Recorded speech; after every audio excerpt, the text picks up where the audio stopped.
ম্যাডামের ইচ্ছা ছিল কর্নেল ওলিকে করবে, কেন কি করছে? আমি যে আপনি আর্মি পরিবারতে একজন আছেন, তো ব্লাডি সিভিলিয়ান পলিটিশিয়ানদের যদি একজন না নেন, এমনি বলে ক্যান্টনমেন্টের জন্ম, তখন বলবো ওইটা ক্যান্টনমেন্টের দল। অনেকক্ষণ ভাবলো, আচ্ছা কালকে কথা বলবো। পরের দিন গেলাম তরকুল ইসলাম সাহেবকে, কথা বলতে হতো, উনি না করলো। তারপরে ওই দিন আমরা দুজনে নিজা পাশে আমি বললাম যে আপনি আব্দুল সালাম সাহেবকে মহাসচিব করেন। তখন আব্বাসও তাই এই জন্য আপনার এখন অনেক বাগানা তার দরকার নাই। বিএনপির মহাসচিব দল ত্যাগ করবে না লড়াই মাঠ থেকে, এমন একটা বিশ্বস্ত লোকের দরকার। সেই অর্থেই আমরা বলবো সালাম ভাইকে করেন। সালাম ভাই যখন মহাসচিব হন, তখন দলের ভিতরে এক ধরনের একটি ষড়যন্ত্র। তখন কে ওবায়দুর রহমান মহাসচিব, তারা গুলিস্তান থেকে গ্রেপ্তার হলেন। তার সাথে গ্রেপ্তার হলেন স্পিকার মির্জা গোলাম হাফিজ, অনেকেই গ্রেপ্তার হলেন, কিন্তু জেলগেট পর্যন্ত কেউ গেলেন না। তারা উঠলেন পিজি হসপিটাল। এটা একটা ভাবনার ব্যাপার। গ্রেপ্তার হলেন, জেলে গেলেন না। কয়জন জেলে গেলেন? কর্নেল অলি, কর্নেল আকবর। এটা আমাদের সারা রাত্রি ভাবিয়ে তুলল। পিজি হসপিটালের ওই রুমে রাতভোর ঢাকা শহরের বিএনপির কিছু নেতা নিয়ে কিছু বৈঠক চলছিল। হঠাৎ পরে দিন তারা মুক্তি পেলেন। মুক্তি পাওয়ার পর তারা, ম্যাডাম তখন অন্তরী বাসা, এর সাথে একটা কাজ করছে। ম্যাডামকে অনেকবার গ্রেপ্তার করছে, কিন্তু জেলখানায় নেয় নাই। হাসিনাকে গ্রেপ্তার করছে, কিন্তু জেলখানায় নেয় নাই, বাড়িতে রেখেছে অন্তরীণ অবস্থা। তখন ওবায়দুর রহমানের নেতৃত্বে আমাদের প্রিয় নেত্রী বেগম খালেদা জিয়ার সাথে দেখা করতে যাব। মির্জা গোলাম হাফিজের বাড়িতে মিটিং। সালাম ভাই আমাকে টেলিফোনে বললো, মির্জা সাহেবের বাসায় তো যাও। কেন? দেখো তো আটক করে কি হয় আসছে। উনি কিন্তু এরকম খুব ধরনের হিউমার করে কথা বলতেন। মতিয়া চৌধুরী ওনার মাথার টাক নিয়ে একটা কথা বলছিল, আমি এখন উচ্চারণ করবো না, কারো মনে না থাকলে। তিনি একটা চোখসূত্র দিয়েছিলেন খুব হিউমার করে, মতিয়া চৌধুরী। উনি সবসময় জোরে কথা বলতেন, আস্তে আস্তে কথা বলতেন, কিন্তু কথার ওজনটা অনেক ভারী ছিল। শেষ পর্যন্ত এটা ধরা হলো। ম্যাডাম বেরিয়ে আসলো, কে মহোদয়ের নেতৃত্বে যারা যাওয়ার কথা ছিল ম্যাডামের বাসায়, তারা যেতে পারেনি আমাদের আপত্তির কারণ। বেরিয়ে আসার কয়েকদিনের মধ্যেই ম্যাডাম সকল ষড়যন্ত্রের কথা অনুভব করলেন, উপলব্ধি করলেন এবং তা মোকাবেলা করার জন্য উদ্যোগ নিলেন। তখন কে ওবায়দুর রহমান, আবুল হাসান, জামাল উদ্দিন, আবুল কাশেম, যদি আপনাদের মনে পড়ে, তারা দল থেকে বহিষ্কৃত। এই বাঘা বাঘা নেতাদের বহিষ্কৃত, তার গায়েটা আমার উপরে অনেকে ছাপাতে চেষ্টা করছে, কিন্তু আমার দরকার কি কে ওবায়দুর রহমানের বিতাড়িত করা? আমি যাহা করে যাচ্ছি, নেত্রী যাহা বলিয়াছে তাহা আমি সবাই উপস্থাপন করছি। মাত্র শূন্যতা দেখা দিল মহাসচিবকে। তো কয়েকদিন পার হয়ে গেল, মহাসচিব হচ্ছে না। একদিন একা পেয়ে ম্যাডামকে জিজ্ঞেস করলাম, আপনি মহাসচিব কাকে করবেন বলছেন না তো? উনি একটু হেসে বলল, কাকে মহাসচিব তাও কি তোমাকে জিজ্ঞেস করতে হবে? অর্থাৎ এটা আমি শোনার অধিকার রাখি না, মানে মাইনে। আমি বললাম, যুদ্ধ করলাম আমরা, সেনাপতি কে হবে সেটা বুঝি জানতে পারবো না? এমন সময় আব্বাস ঢুকলো, ঢোকার পরে আচ্ছা বলো। আমি বললাম যে আপনি কোন আর্মি রিটায়ার্ড পার্সনকে পার্টির মহাসচিব করবেন না। ম্যাডামের ইচ্ছা ছিল কর্নেল গরিকে করবে, কেন কি করছে? আমি যে আপনি আর্মি পরিবারতে একজন আসেন, তো ব্লাডি সিভিলিয়ান পলিটিশিয়ানদের দিক থেকে যদি একজন না নেন, এমনি বলে ক্যান্টনমেন্টের জন্ম, তখন বলবো ওইটা ক্যান্টনমেন্টের দল। অনেকক্ষণ ভাবলো, আচ্ছা কালকে কথা বলবো। পরের দিন গেলাম তরকুল ইসলাম সাহেবকে, কথা বলতে হতো, উনি না করলো। তারপরে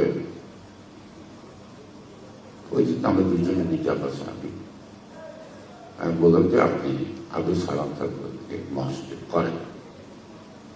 তখন আব্বাসও তাই বলল। এই জন্য আপনার এখন অনেক বাগানাতার দরকার নাই। বিএনপির মহাসচিব দল ত্যাগ করবে না লড়াইয়ের মাঠ থেকে, এমন একটা বিশ্বস্ত লোকের দরকার। সেই অর্থেই আমরা বলবো সালাম ভাইকে করেন। ম্যাডাম না হাত চোখ করল, সালাম ভাইয়ের চেম্বারে গেলাম, ওই একই কথা করে গেল, সালাম ভাই পার্টির মহাসচিব হবেন।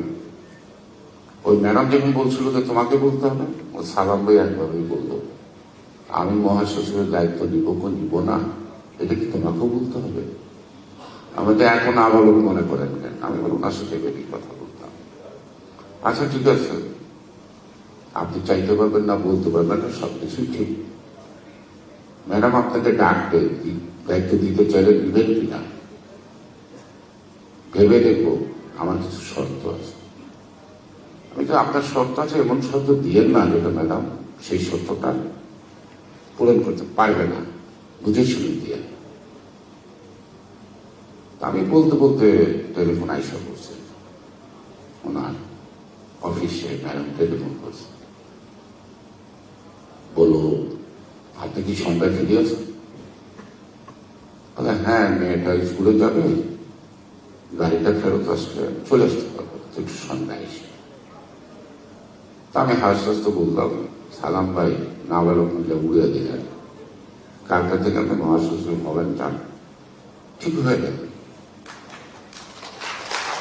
এটা যে ঘটনা একটা বড় কাছে দুঃখজনক হলো, যখন আন্দোলনটা উনি পরিচালনা করছেন সচিবকালে, দলের মধ্যে বিভিন্ন মেরুকরণ থাকে, নানা পথের লোক থাকে, ওই যারটা খায় তার প্লেটটা ভেঙে যায়, এমন লোকও থাকে, এখনো আছে।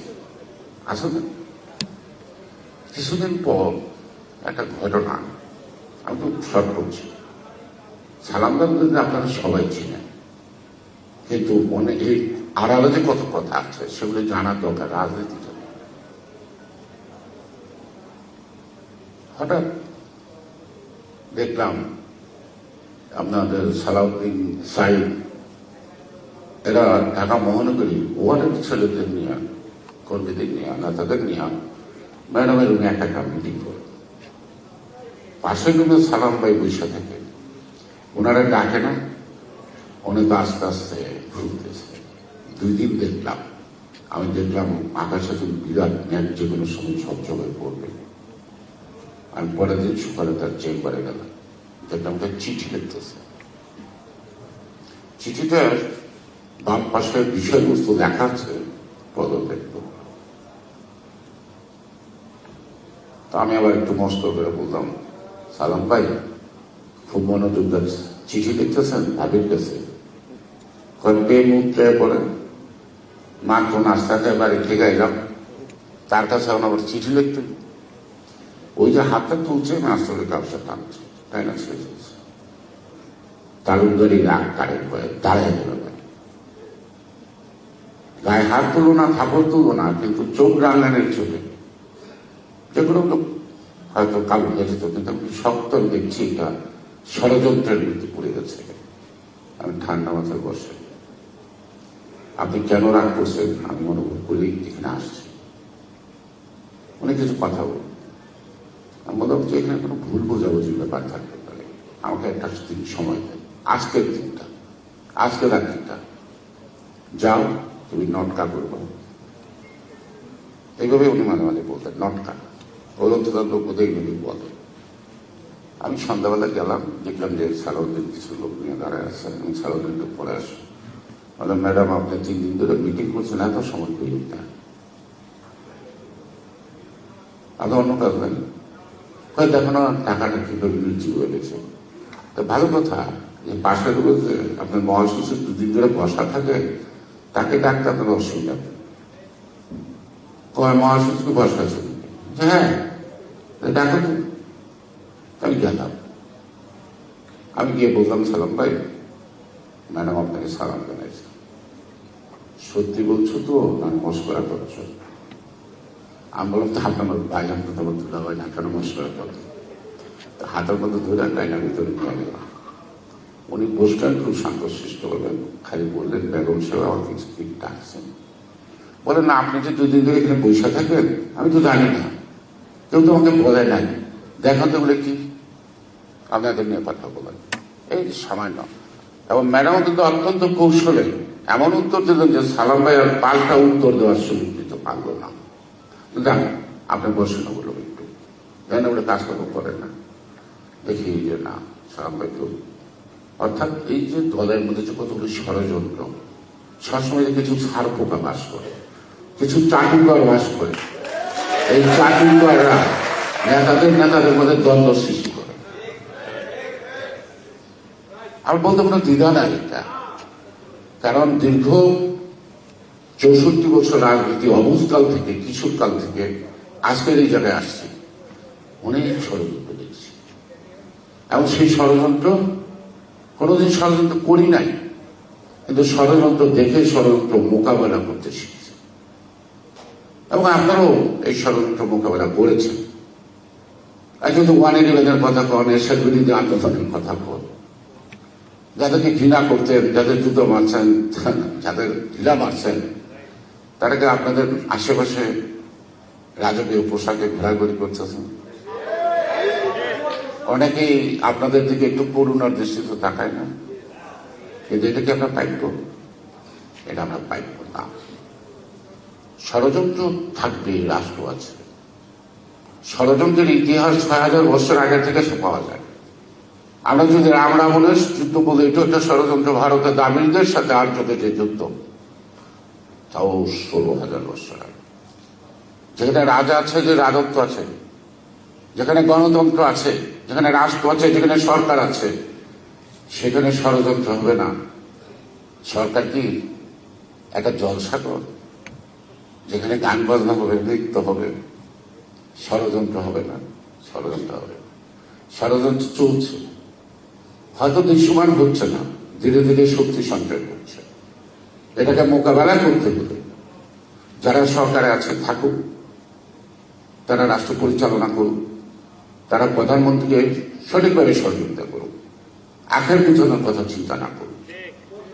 আর আমরা যারা রাস্তায় ছিলাম, আমাদের যেহেতু রাস্তায় মানায়, আমরা রাস্তায় থাকি। আমরা যদি রাজপথ নিরাপদ না করতে পারি, তাহলে কিন্তু ক্ষমতার প্রাসাদ নিরাপদ হবে না। এখন যারা মন্ত্রী হয়েছেন বা মাননীয় প্রধানমন্ত্রী যাদের নিয়ে কাজ করতেছেন, তাই কাজ করতে চান, কিন্তু রাগ বা গুসা বা অভিমান করে আমার দলের বিরুদ্ধে ষড়যন্ত্র হবে, আমি যদি সজাগ না থাকি, আমি যদি রাজপথ মোকাবেলা না করি, তাহলে যারা মন্ত্রী আছে তারা যাবে, তা তো না, আমরা আগে যাব। কারণ 2001 সালের সরকারের মন্ত্রীরা কিন্তু জানা গেছে, তার চেয়ে বেশি গেছে কোথায়?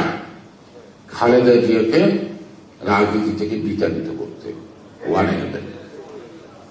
সুতরাং একটা দলের এমপি মন্ত্রী হওয়াটা খুব সহজ কাজ, একটা রাজনীতিবিদ হওয়া খুব কঠিন কাজ।